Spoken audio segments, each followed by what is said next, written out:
oh no, maybe this isn't Americans. So he called out in Russian because he was fluent in a number of languages, asking the same thing. Still no response. He tried German and his native tongue Polish as well. He walked up to the doorway, put his hand, his gloved hand, he had rubberized gloves for dealing with rock chips, on the side of the craft, still thinking it was some sort of secret aircraft, and had to pull away because the gloves melted because the heat was so intense on the outside of this vehicle. The door shut like a camera iris, woof, woof, woof, like this, and the whole object rose up slightly and began to turn so that there was an exhaust vent, like a radiator grill, in front of him, and a blast of hot gas hit him in the chest, and the object took off. The blast of hot gas was hot enough that it actually set his clothes on fire, and he quickly struggled to take off the clothes, throw them onto the ground, and beat them out with some grass and some leaves and stomp on them. But he started feeling very, very dizzy and nauseous, and he was in pain. He did receive second and third degree burns. He managed to walk out of the bush to where he was staying at a small motel a few miles away, and decided that he would go back into Winnipeg seeking some medical help. He arrived in Winnipeg a few hours later and had called his family to meet him at the hospital because he told them he had been burned by an aircraft. The doctors at the hospital in Winnipeg treated him for the burns and didn't know what to make of some of his other effects. He was dizzy, he was vomiting, he was very much out of sorts.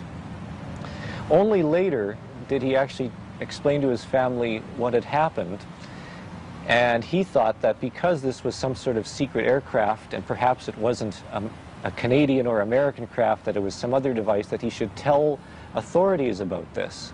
So he contacted one of the newspapers in Winnipeg and told a reporter about his experience.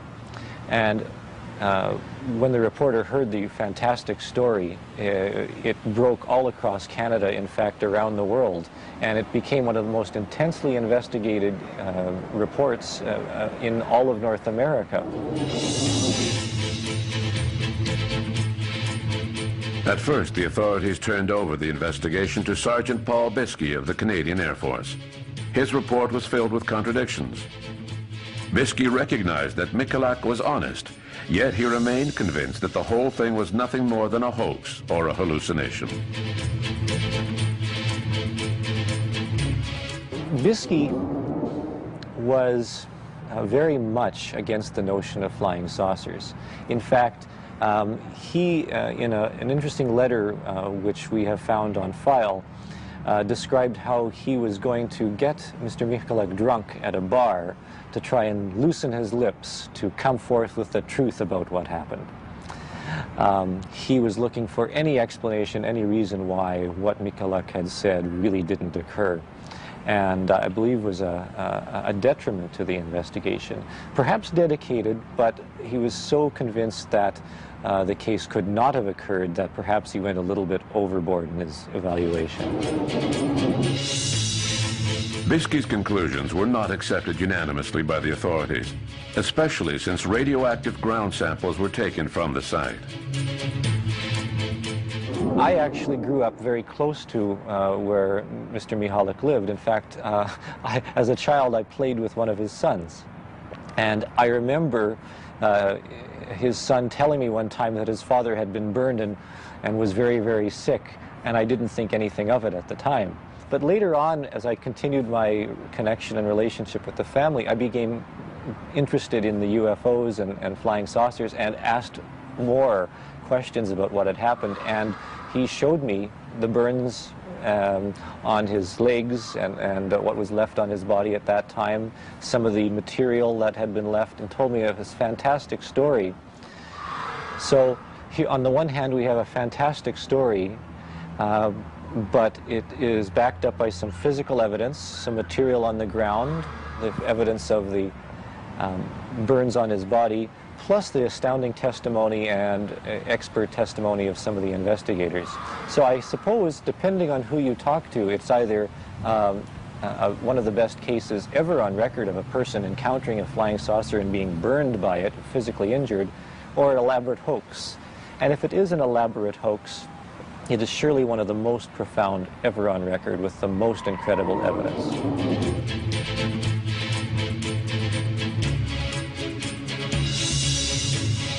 The Michalak case was never really explained. Even today, 35 years later, part of the Michalak file is still inaccessible, classified as a state secret by National Defense.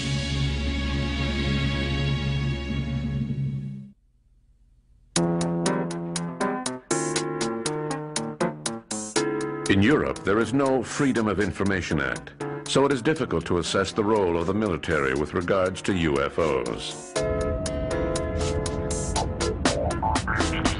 We do know that the British government has always been interested in UFOs.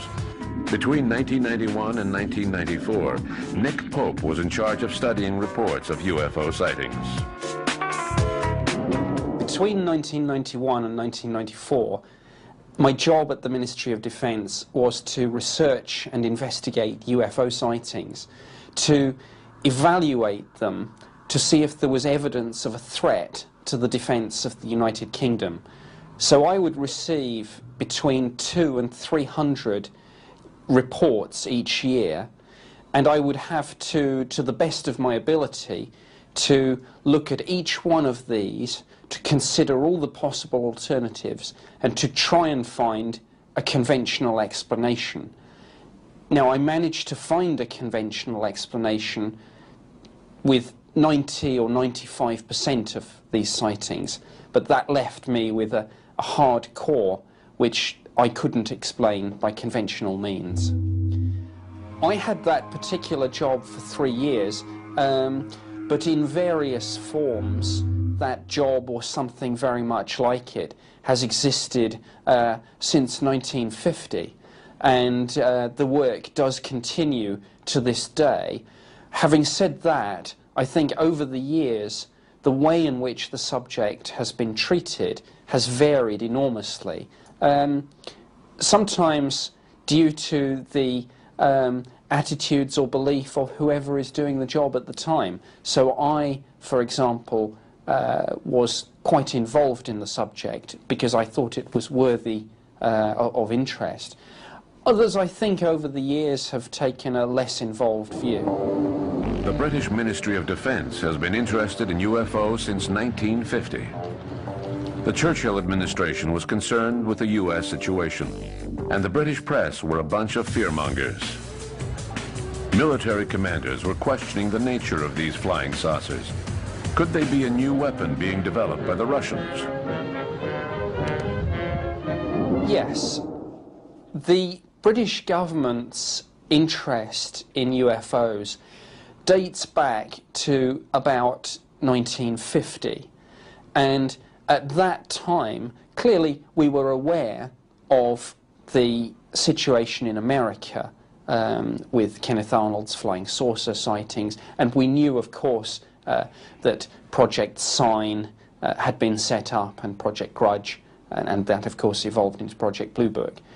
In 1950, a very eminent scientist in the British government, Sir Henry Tizard, one of the founding fathers of radar technology, felt that UFO reports could not be dismissed and should not be dismissed without some form of proper investigation.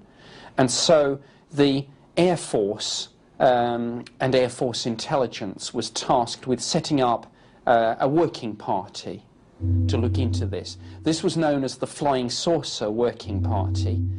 It formed in 1950, and it reported formally its conclusions in 1951. Its conclusions were quite skeptical and drew heavily on the American party line, that these things were generally either misidentifications or hoaxes. Having said that, when it reported and recommended that no further action was taken, a year or so later, this was overturned because of a high-profile series of UFO sightings involving the military. But that is how the official interest started. Once the Air Ministry and the Ministry of Defence had set up a small unit to look into these UFO sightings, that project ran, and indeed to a certain extent still runs to this day. And the job that I did between 1991 and 1994 is simply the modern version of the research and investigation effort that was set up in the early 50s and has run ever since. Now, of course, there have been changes in, of course, the personnel. There have been changes in the way in which these incidents have been investigated, but essentially it is the same project, and the fundamental brief has not changed. That is, to look at the sightings, to satisfy ourselves that there is evidence of no threat to the defence of our country. By definition, the Army is secretive and doesn't reveal information to the public. It prefers to keep silent rather than work openly with ufologists. But a few years ago, the Belgian Army decided to cooperate with a group of Brussels ufologists. SOBEPS, the French acronym for the Belgian Society for the Study of Space Phenomena. In the fall of 1989, an airship appeared over Belgium. Witnesses described a large, black, triangular-shaped craft with 3 flashing red lights. In Brussels, SOBEPS was quickly inundated with reports of sightings. The Belgian Army agreed to cooperate with the ufologists and was ready to send up a reconnaissance aircraft.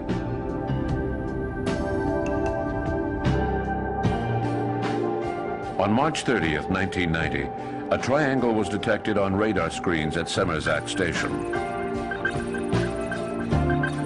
Just after midnight, 2 F-16 fighter jets were sent up to pursue the object.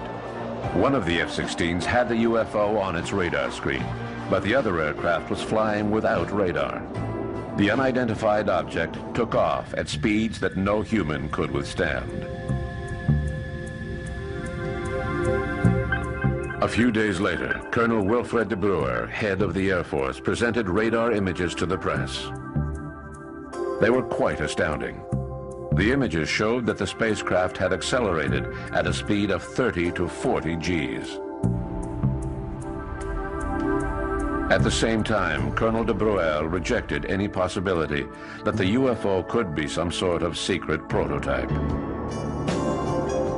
The Belgian wave of sightings lasted until 1994. Now, 10 years later, they have yet to come up with a concrete explanation for all of the sightings reported. What's important to remember is not so much the sightings themselves, but rather the open dialogue that took place between a group of ufologists and the National Army. This joint effort was much more important than you may think. To carry out a thorough investigation, researchers need to know all of the data, and the best reports are often found in military files, because they are written by experienced pilots, and they are supported by physical evidence such as radar echoes. These files are rarely released to civilian researchers, the Army claiming that they must remain confidential for security reasons.